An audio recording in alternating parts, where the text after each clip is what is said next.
What's going on, guys? Thanks for joining me here for another video. Today I'm going to talk to you about something really exciting. I'm a collector of physical media, if you may or may not know. I love going to the movies, but I also like collecting and watching them at home as well.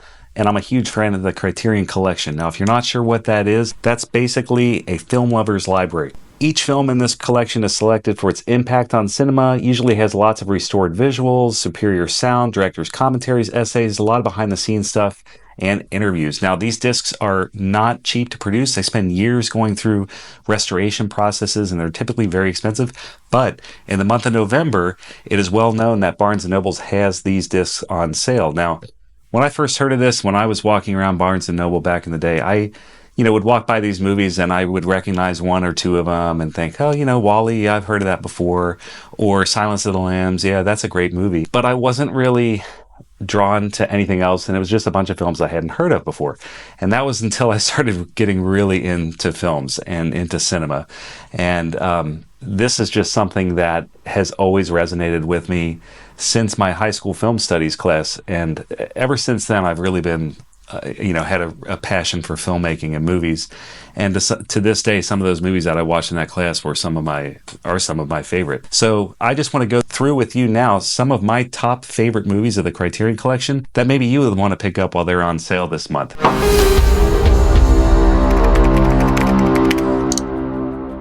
So these are in no particular order, but I'm just going to share with you some of my favorite films that I think you might enjoy and pick them up while they're half off. That's really the way to buy these movies, because normally they are way too overpriced for just you and I to go purchasing whenever we want. But now that there's a sale going on, these are my top picks for you for this season. So up first, I am actually going to start with Silence of the Lambs. This is one of my top horror films and one of the good ones that they have in this collection here. And I love this packaging that it comes in. It's called a digipack. So you have, in a book-like format, you've got the 2 discs here along with an actual book. So you get lots of cool illustrations and pictures. There's Hannibal Lecter right there. So this is a great copy of this. And like I said, this is restored frame by frame, painstakingly done, along with restored audio as well. This was the 1991 original that had been restored. So this was a 4K digital restoration approved by the DP on the film. So they actually work with people on the movies to make sure these look and sound their best. And if you don't already own this in your collection, of course, this is the addition to get of this movie. So Silence of the Lambs is my first one that I would recommend you picking up. Now, some of these other ones you probably haven't heard of before, so these may be hidden gems for you, but they are well known in the film community. So if you know them, you know them. If not, welcome. So the first one I'm going to talk about is M, and this is a Fritz Lang film. And not all of these are going to be in English, so this one is actually in German, but they do all have English subtitles. This is a really interesting watch. So I just watched this for the first time a couple of years ago, and it's basically about a guy that they're trying to hunt down that's someone that takes the life away from people, I guess you would say. And this film it feels like it could have been made today, but it's from 1931. It is just an extraordinary film, and it looks amazing. Like, from a movie made in 1931, other than the fact that it's in black and white, you may have thought this was made 10 or 20 years ago. I mean, it just looks great, and it's a great movie, and it's a great story, very compelling the whole way through.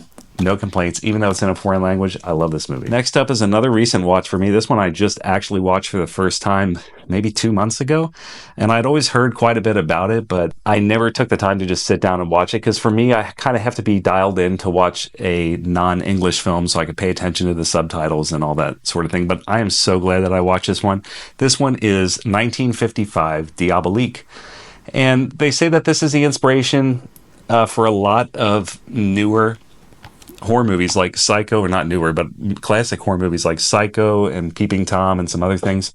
And this film is a 1955 black and white French film, and it tells this ridiculous love triangle story. I don't want to give any spoilers to, but this cover here is a scene from the movie, and it is quite interesting when the scene goes down. But I hate giving away plot points of movies. I like going in movies blind, and I kind of recommend you do the same with this one. But I'm just saying, if you're interested in starting or growing your Criterion Collection, definitely recommend picking this one up. Now, most Blu-rays, when they're on sale for half off, are about $20, so that's not bad.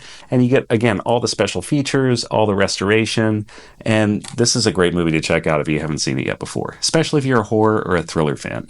Up next, I did mention how that previous movie did inspire some future films, and this is one of them. So this is Peeping Tom. Now, this one is, again, this is a newer release by Criterion. As far as the 4K version, I believe this was, this is actually hit. So they come with these spine numbers on the side. This one is 58, which means it was the 58th film that Criterion ever put out, which had to be years ago. But they're slowly going through their catalog and upgrading them to 4K discs.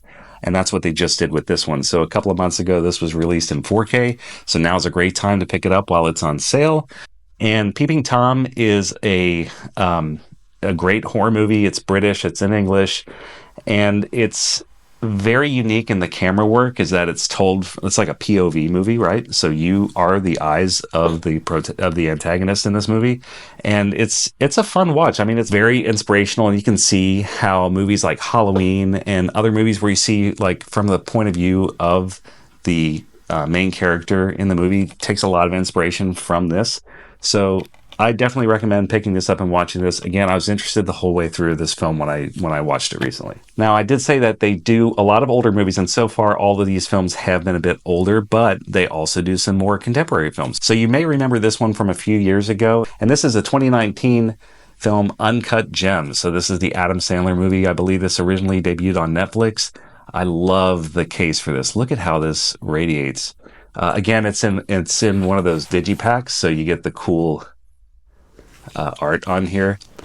If you have not seen this movie, you are missing out. This is just 2 hours of watching Adam Sandler make terrible decisions, and it is the best thing. So, obviously, this one's in English. This is a very tough watch because you just feel for this guy, and he's struggling in his life, and he feels like he's doing the right thing, but he's really not, and you know it, but he doesn't see it, and the ending is devastating. So this film, a more contemporary film, I recommend picking this one up as well.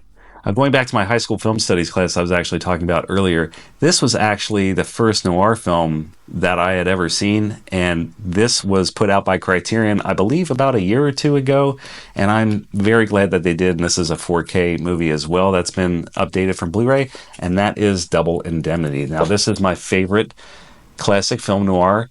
It's a lot of... I guess you describe it as like fast talking. It's English. It's from 1944, it looks like. And this is Fred McMurray, which, I don't think of him as a kind of a dramatic actor. I think of him as more of comedies and things like that. But he does a fantastic job in this film. And the story is super intriguing. It's about an insurance salesman and a woman trying to get away with fraud, basically. And it's just such a fun movie with Barbara Stanwyck as the main lead here as well, along with Fred McMurray. And I could watch this one easily once a year at least. So this is a great pickup. If you've never seen film noir, you're wanting to get into it, or you just enjoy a good film noir, I would highly recommend this. And in fact, this kind of set the tone for the whole genre. It's one of the first ones that is even in existence. So great Criterion pickup from here. Now, this next one came out last Halloween time, I believe, last October, and it is probably one of if not the oldest films in my collection. This one is 1925, and it's actually a box set, but I really prefer one of the movies over the other two. There's three in this one. They're all kind of short, but this is Todd Browning's Freaks. Again, this is in a digipack, and there are three films in here. There is Freaks, The Unknown, and The Mystic. I watched all three. I didn't really care too much for The Unknown or The Mystic. They were fine, but it doesn't compare to Freaks. Now, if you've not seen it before, it is English. It is set at a circus where you've got all kinds of people trying to take advantage of other people. A great beginning and a great ending. And it's just a great story overall. You may recognize some of the characters in here. Actually, the girl here on the front cover looks very similar to someone you may have seen in an episode of or season of American Horror Story. That's because Freak Show, because that's who they based this character off of. So there's lots of homages that take place to this movie, even some of the chanting and some of the singing in this movie. It's great. And again, they restored this and did a great job with that, because it looks very good for considering, how long ago this film was made. So if you have not seen this one, I highly recommend picking this one up. Of the movies that I showed you so far, this was the biggest surprise for me, that I really enjoyed it. In fact, I remember showing friends multiple times this film after I purchased it, because it was such a great movie. Highly recommend this one if you get a chance, or if you're interested at all. Now, going back to the complete opposite end of more contemporary films, this was one of my favorite films that was released in theaters last year, 2023, and that is Anatomy of a Fall. So this movie is a French-English courtroom drama about a wife whose husband falls out of a window, and it's all about the trial that ensues and who did what and who's responsible and how did this happen. And I'm not usually a big courtroom drama guy, but this one is so well put together and so well paced. It's kind of a longer movie, but it's very satisfying. I would say there's also a bit of English in this as well. It's mainly in French, but then once you get to the courtroom stuff, which is the majority of the film, she speaks mostly English, so it's a good mix of the two. But I thoroughly enjoyed this movie, and this is one that I'll go back and watch again soon, and I'm so glad that Criterion put this one out, because it's perfect for their collection. The ninth film I recommend picking up is going to be another contemporary. This one just came out again this past year, and it is Perfect Days. So this is a 2023 Wim Wenders film, and I had put off watching this for the longest time, because I'm thinking, how interesting can a man who cleans toilets be watching it in a movie? And I'll tell you what, I was at peace while watching this movie. This man's life is extremely desirable. It shows you don't have to have everything, or do all these crazy things with your life, and as long as you're doing what makes you happy. And this is such a great and inspiring watch. It is not in English. I believe it is Japanese. Yes, it's Japanese with English subtitles, but the man never speaks. The main character I don't know if he even says 2 words in it, but it's got a great soundtrack. Such a pleasant watch, and I just can't describe it in any other way. It's probably, again, one of my top films that came out in 2023, but I'm so glad that they added this one as well, and that's Perfect Days. Now, I need to watch some of his other films. I've heard Paris, Texas is very good, but I might pick up that one for my collection next, but this one, highly recommend. And finally, I want to give you a bonus pickup. Now, this is one I haven't watched yet. It's actually a 2-pack, so there's 2 movies in here. This one just came out last week. I Walked with the Zombie and The Seventh Victim. These are 2 RKO B-style horror movies back from, it looks like 1943, both of them. And so I'm excited to check this out. I think that older horror movies are fun, especially when they're a little campy. And I love the whole RKO B movies, B horror movie style. I think it'll be a fun watch. So I'm excited to check these ones out. Now, I'd love to hear from you if you're picking up any of these, or if I missed some of your favorites, what you might recommend to others. Definitely let me know down in the comments below. And I'll let you know what I think of these after I watch them, because I'll probably watch them here in the next week or so. So thanks for watching me for this video. Please subscribe if you like this kind of videos, or if you want to watch newer movie reviews. I do those practically every week, sometimes multiple times a week. Thanks so much for joining me, and I hope to see you at the next show.